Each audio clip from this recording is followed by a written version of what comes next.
The date is February 26, 1991.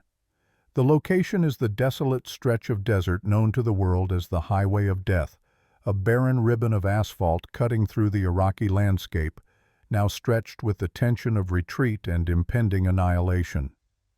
The Gulf sun blazes overhead, unforgiving and unrelenting, reflecting off the metal of armored vehicles and scorching the sand that drifts across the road in slow, suffocating waves. The air itself seems alive with dust, smoke, and the acrid scent of diesel fuel and burning tires from previous skirmishes, a haze that sticks to lungs and blinds eyes. On the convoy, thousands of vehicles snake endlessly across the desert like steel serpents, a combination of T-55s, T-62s, and T-72 tanks, armored personnel carriers, fuel trucks, and transport lorries filled with soldiers, officers, and civilians desperate to flee the advancing coalition forces. Each vehicle carries its own load of fear, hope, and uncertainty.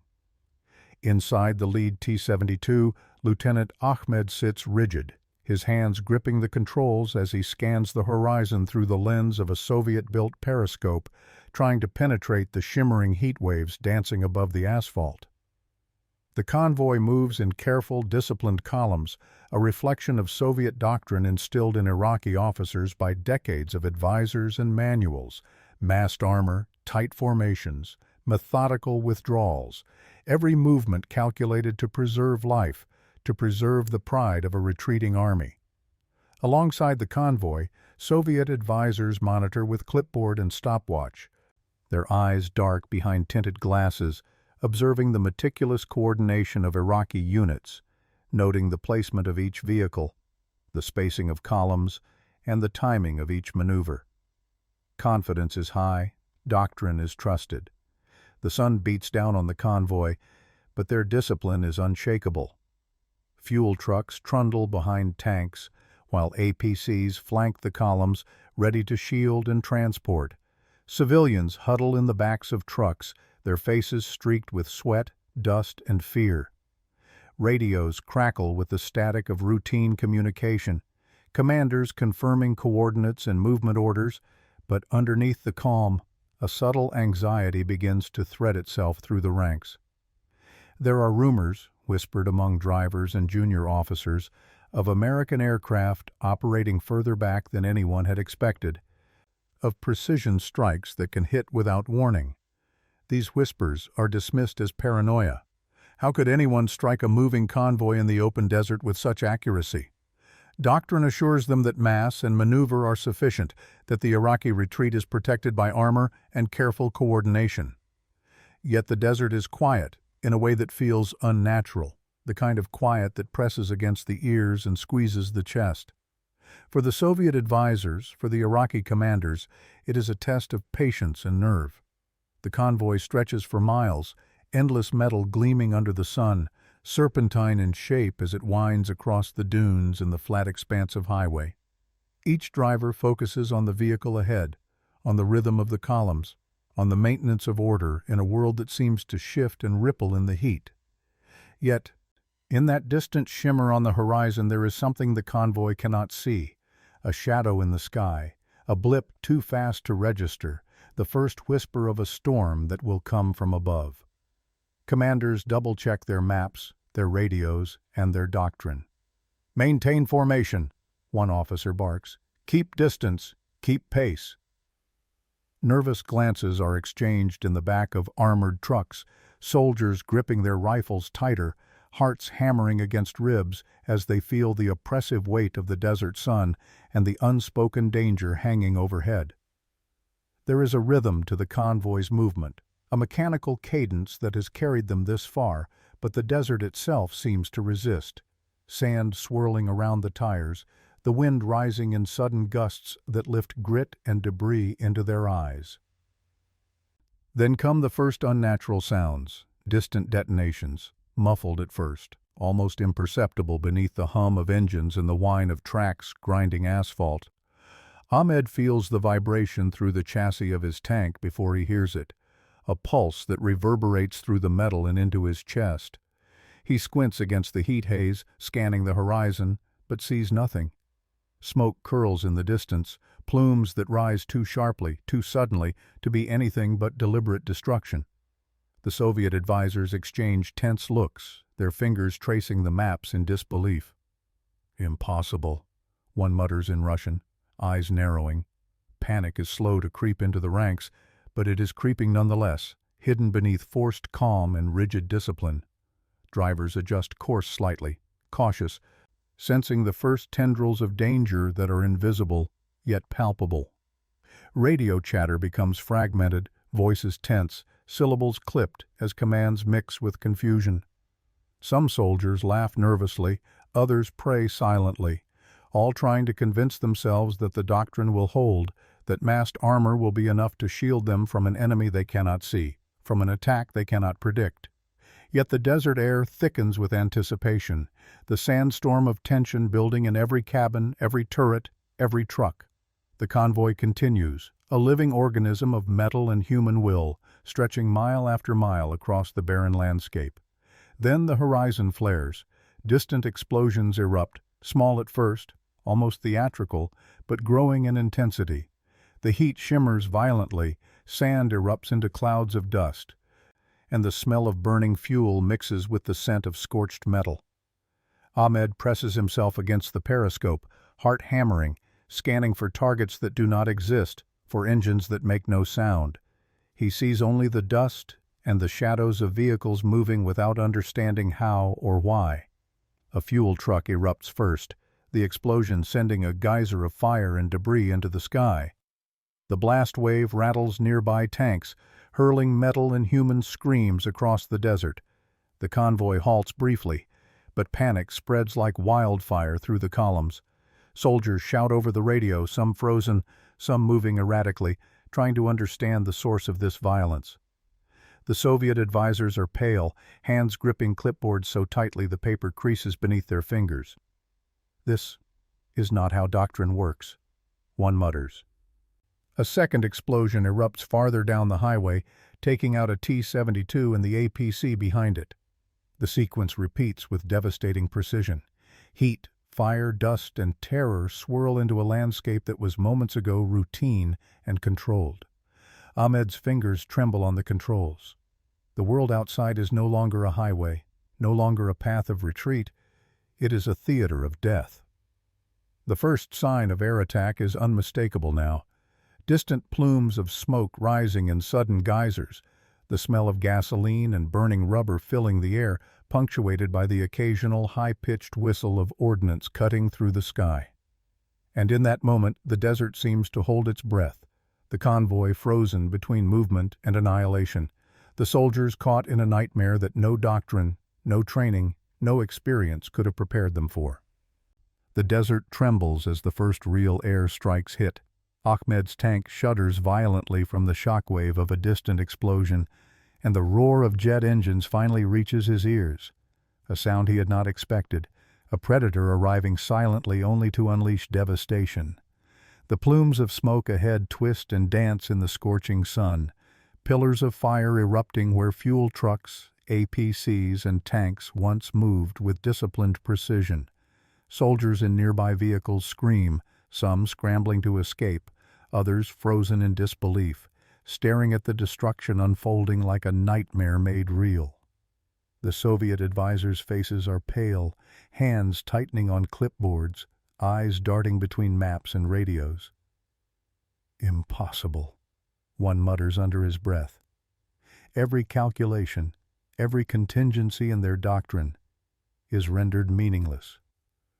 The air is filled with acrid smoke and the sharp tang of burning metal. Ahmed can hear the cries of the injured and the shouts of officers attempting to coordinate, to impose order on chaos that refuses to be tamed. Dust and debris swirl around the convoy, reducing visibility to a handful of meters in some places.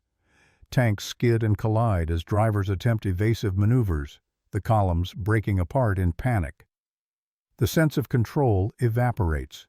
The road, once a structured artery for retreat, has become a death trap.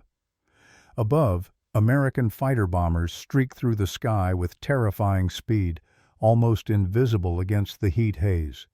Their precision is surgical. Bombs and rockets find their marks with an almost supernatural accuracy. Tanks are shredded in seconds. Fuel trucks are engulfed in flames before the drivers can even react.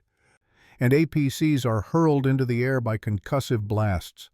The deafening roar of explosions merges with the screams of soldiers and civilians alike, creating a cacophony of chaos that shakes even the hardened veterans of the Iraqi Republican Guard. Ahmed tries to maintain composure, his hands shaking as he rotates the turret to respond, firing blindly into the dust, hoping to hit something, anything. But the targets vanish before him. Smoke and fire obscure the landscape, turning his world into a hellish tableau of shadows and flame. Radio chatter is frantic, fragmented. Commanders call for reinforcements that cannot arrive, issue orders that cannot be executed. The doctrine that once promised safety through mass and discipline now mocks them, its promises hollow against the reality raining from above. In the distance, another explosion erupts along the highway. A fuel truck detonates spectacularly, sending flames hundreds of feet into the air. The blast wave knocks Ahmed off balance, slamming him against the seat.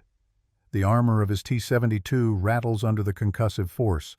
Men in nearby vehicles are thrown from their seats, their screams cut short by the chaos. The smell of burning fuel is now unbearable, suffocating, clinging to skin and clothing. Sand mixes with ash and smoke, coating eyes and lungs, blinding and choking in equal measure. Soviet advisors observe in stunned silence from the edges of the convoy. They have trained soldiers to calculate range, line of sight, and armor penetration. They have drilled them in discipline and retreat. And yet here, before their eyes, the rules have been broken. Targets vanish and reappear. Ordnance strikes with unerring accuracy, and no one in the convoy seems capable of stopping the destruction. One advisor scribbles furiously, documenting the carnage, but even he knows that words cannot capture the scale, the precision, or the terror. The American aircraft operate with an almost ghostly efficiency. High above, they are calm, methodical, lethal. Each strike is calculated, each weapon deployed at precisely the right moment to maximize destruction and minimize exposure. Ground observers see only the aftermath: tanks destroyed, fires burning, convoys fractured, and soldiers fleeing in every direction. The sophistication and timing of the strikes leave no room for counterattack. The enemy is everywhere and nowhere, untouchable. Ahmed rotates the turret desperately, trying to align his gun on a moving shadow of smoke. He fires round after round into the haze, watching helplessly as the shells strike only sand or debris. His gunner mutters curses, voice trembling, eyes wide with fear. The T-72, a vehicle once feared for its lethal firepower, now feels like a fragile toy, incapable of defending against a foe that seems to bend the rules of physics. Each tank that falls, each truck that erupts into fire, reinforces a horrifying realization.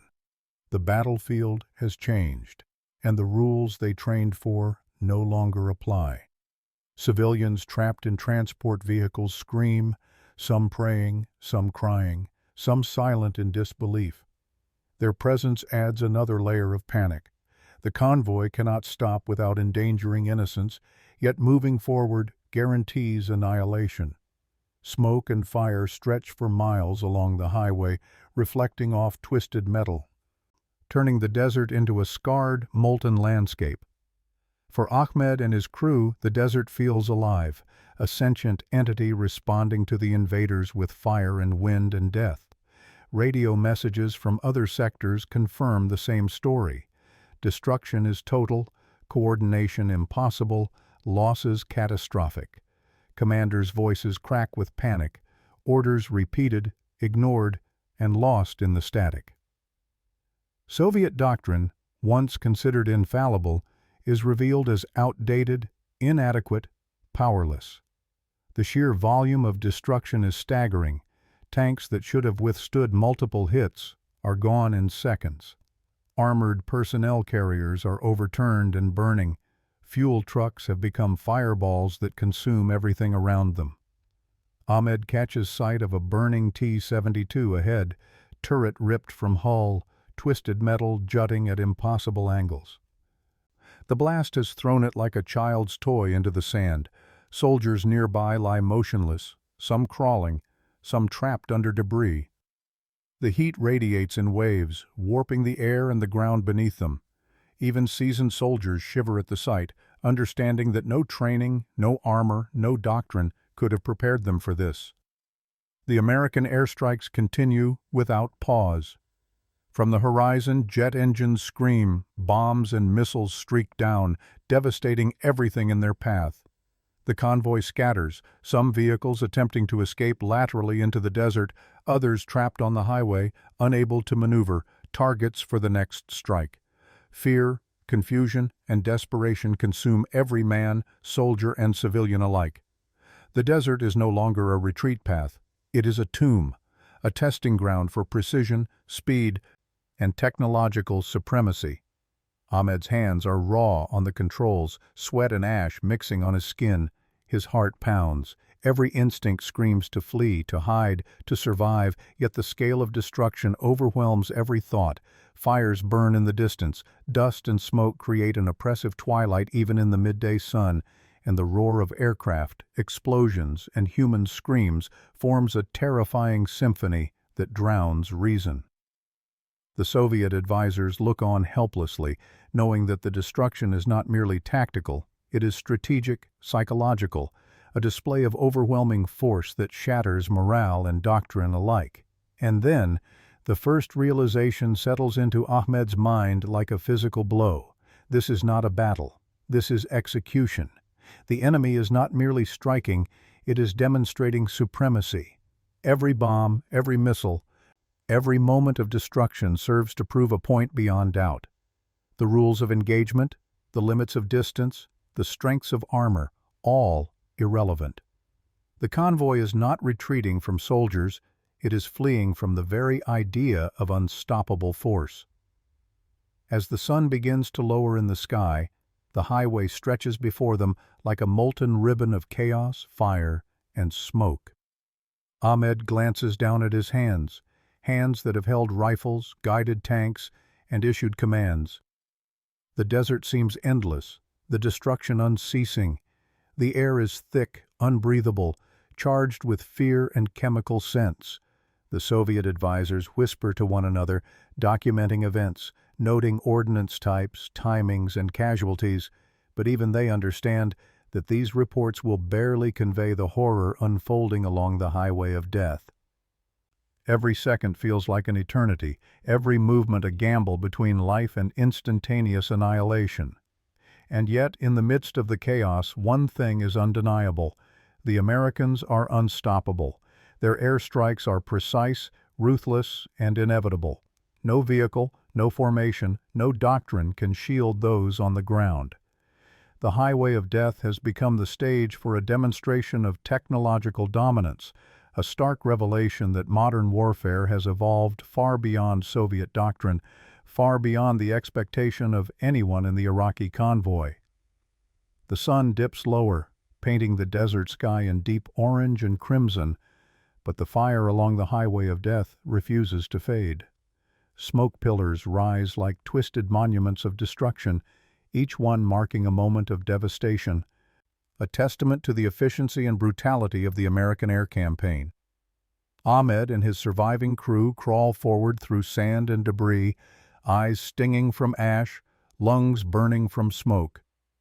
Every vehicle that survives the initial strikes is now isolated, vulnerable, and crawling under the shadow of an enemy they cannot see. Soviet advisors attempt to contact command, voices shaking over crackling radios. Reports come in fragmented, each one worse than the last. Dozens of tanks destroyed, fuel trucks incinerated, civilian vehicles turned into twisted metal husks. The doctrine of mass and discipline, the foundation of Soviet strategic planning, has collapsed under the precision of American technology. Every calculation about armor, spacing, and retreat distances has been rendered meaningless.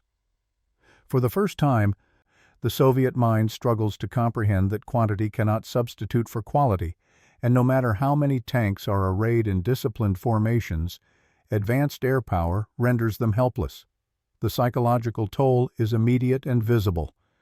Iraqi soldiers stagger from their vehicles, many paralyzed with fear, others screaming into the radio, demanding orders that cannot come. Even the most hardened veterans of the Republican Guard are reduced to scrambling for cover behind flaming wrecks, unable to form cohesive defensive lines. Civilians trapped in transport trucks cry, pray, or sit silently, eyes wide in shock, their faces reflecting the horrors of a battlefield they never wanted to see. The desert, once a blank canvas for retreat and maneuver, has transformed into a theater of annihilation, each meter of asphalt a perilous journey toward death. Ahmed's tank moves cautiously through the debris-strewn road, every movement a gamble. He sees what remains of columns that had stretched for miles, twisted hulks of T-72s, burning APCs, overturned trucks, blackened skeletons of fuel tankers. Each explosion that punctuated the attacks was precise, surgical. Every American pilot, every bomb, every missile seems to have been guided by invisible hands, anticipating movement, predicting strategy, and exploiting weaknesses. The highway of death is no longer a path of retreat. It is a warning. In a nearby command post, Soviet advisors and Iraqi officers try to process what they are witnessing. Maps are scrawled with red ink, indicating destroyed vehicles, failed defensive positions, and gaps in formations. Radios crackle with fragmented calls, many unanswered. One Soviet officer mutters in disbelief, "They are not fighting a battle, they are rewriting the rules of warfare." Across the room, Iraqi generals sit pale and silent, their faces masks of exhaustion and terror. The destruction is not just physical, it is ideological. Everything they had been taught, every manual, every doctrine, is now exposed as inadequate. Reports from other convoys confirm the same nightmare scenario. Each convoy routed along the highway of death has suffered near total destruction. Hundreds of vehicles, once symbols of control and mobility, now lie in flaming heaps, the remnants of an armored parade reduced to ash and twisted metal. The sheer scale is incomprehensible. 30, 40, 50 tanks gone in a matter of hours. Supply trucks, ambulances, civilian vehicles, all obliterated by strikes that seem impossible to counter. The air, thick with smoke and dust, carries the screams of the dying, the hiss of burning fuel, and the thunder of explosions. Ahmed turns his head to see another T-72 engulfed in flames, turret ripped from hull, crew nowhere in sight. His heart pounds in his chest. He realizes that survival is no longer a question of skill or discipline. It is a question of chance, a lottery in which few are fortunate enough to win. The American airstrikes are methodical, deliberate, calculated to inflict maximum damage while leaving no opportunity for effective countermeasures. Each moment of hesitation, each error in formation, is punished instantly. The desert has become an arena of technological supremacy, a proving ground where outdated doctrine meets its inevitable demise. Meanwhile, Soviet advisors frantically record every detail, attempting to understand, to rationalize, to derive some lesson from the carnage. They note the speed of aircraft, the precision of ordnance, the integration of intelligence, reconnaissance, and strike coordination. Every report they receive underscores the same devastating conclusion. Modern warfare has advanced far beyond the capabilities of massed Soviet armor.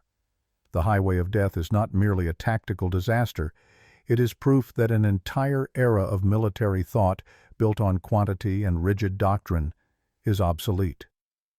Ahmed's tank advances cautiously, moving past burning wrecks, soldiers crouched behind debris, and the smoldering remains of vehicles that once carried families, supplies, and troops.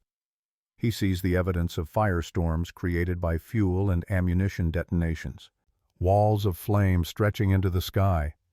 The air is suffocating, the heat unbearable. Every step along the highway reinforces the knowledge that the enemy is not just winning, they are demonstrating total domination. The devastation is not limited to vehicles and men. Morale is shattered across the battlefield. Iraqi soldiers surrender on the spot, throwing down weapons and raising hands, unable to believe they can survive a moment longer. Civilians flee into the desert, many without direction, wandering amidst wreckage, smoke, and fire. The psychological impact is immediate and permanent. Fear spreads faster than the fire itself, infecting every man, woman, and child who witnesses the destruction. From high above, American aircraft execute precise bombing runs, identifying targets from miles away and striking with pinpoint accuracy. Pilots operate calmly, professional, almost detached, in stark contrast to the chaos below. Each strike is measured, each bomb chosen with careful calculation. The effectiveness of their technology is undeniable. Infrared targeting systems, laser-guided bombs, and real-time intelligence create a perfect synergy that ensures destruction while minimizing wasted ordnance. Ground forces, in comparison, flail impotently, firing blindly into dust and smoke, unable to stop or even slow the offensive. Back at the command bunker, Soviet officers attempt to communicate with Moscow, their messages fragmented and frantic. Highway destroyed, casualties overwhelming, armor ineffective, enemy invisible. Request guidance. Responses from headquarters are bureaucratic, outdated, unable to grasp the scope of the devastation. The Cold War superpower that had trained for decades to counter Western forces now watches helplessly as their proxies are annihilated in real time. Every calculation, every assumption, every expectation is shattered. Ahmed witnesses yet another explosion. A fuel truck detonates near a column of APCs, the fireball enveloping everything within meters. Soldiers and civilians are thrown into the air, some landing motionless, others screaming. The desert becomes an inferno, the heat intense and the smoke thick. It is not a battlefield. It is an apocalyptic scene of destruction, where doctrine, discipline, and courage are no longer sufficient. The human cost is staggering.